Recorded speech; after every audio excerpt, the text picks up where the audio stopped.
Hello everybody, this is Mr. Bowen. So today we're going to be extending our last one a little bit. Instead of turning a phrase into a one-step equation, we're going to be turning it into a two-step equation. So what that means is instead of a single arithmetic step, so a single addition, a single subtraction, etc., we're going to have two. We might have possibly two of the same one, so two multiplications or two additions, or more likely we're going to have one division with an addition, or a multiplication with a subtraction, or a multiplication with a division, maybe. I don't know.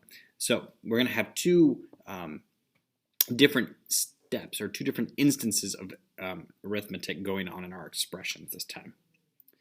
All right. So the first thing to go through is just go through and figure out what the key parts are. So I have 6 less than the quotient of 9 and a number. So I have three main numbers here, right? I have 6, I have 9, and I have an arbitrary number that I don't know what it is. Okay, so I have three numbers, and then I need to start figuring out, okay, now that I have my numbers, what's tying them together? So I have a quotient, which is one of my keywords, and I also have less than, which remember ties in a lot of times to subtraction, but it's a little stickier. So I have 6 less than the quotient of 9 in a number. When we looked at less than in our last video, we realized that these would go backwards. It's not 6 minus stuff. It's stuff minus 6. So I want to start with my second part here and do what is the quotient of 9 in a number. So the quotient, remember, is a division. So I have 9 here. And a number, I don't know what number, so I'm just going to go ahead and call it x.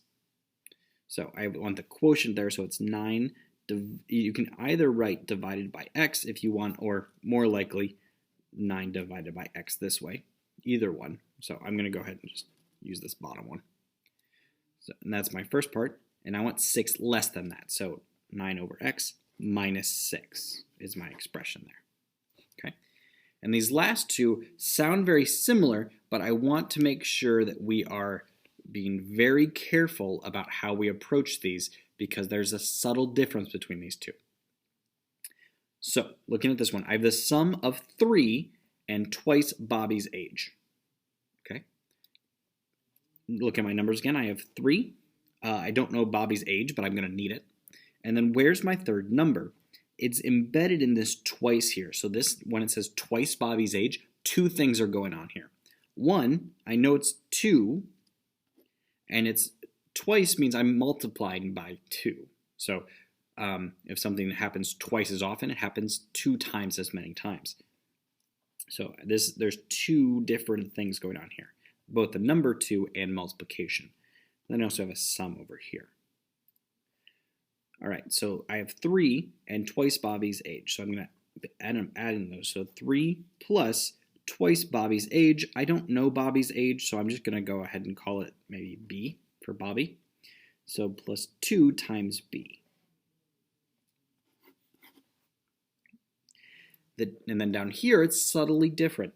Twice the sum of 3 and Bobby's age. Here, the twice was Bobby's age. Here, it's twice the sum. Very subtle. The difference here is this is one of my numbers, Bobby's age. The sum here is an operation. Okay, sum, product, quotient, those are all operations. If you're going to double an operation, you're going to need parentheses. So twice the sum, I'm going to find the sum first, then I'm going to multiply it by 2. So it's twice the sum, go ahead and highlight these, of 3 and, once again, Bobby's age, which I'm going to keep as B for the time being. So the sum of 3 and Bobby's age is just 3. Instead of 2B, it's just B, because it's not twice Bobby's age, just Bobby's age. Then if I want twice that sum, I have to put that in parentheses, then do my 2 times out front. So be careful about what you're multiplying when you're going through here. All right, good luck.